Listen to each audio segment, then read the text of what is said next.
ព្រះអង្គអើយជាតិមុនខ្ញុំម្ចាស់បានសាងកំហុសច្រើនមកហើយជាហេតុដែលខ្ញុំម្ចាស់ទទួលបានភាពលំបាកក្នុងជាតិនេះ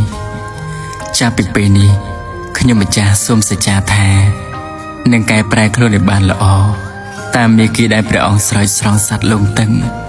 បើទោះបីជាខ្ញុំម្ចាស់ស្ថិតនៅក្នុងកលៈទេសៈណាក្នុងកំណត់ណាក៏ដោយសូមផ្សងជួបតែព្រះពុទ្ធព្រះធម៌ព្រះសង្ឃគ្រប់អត្តភាពជាដរាបផងចុះ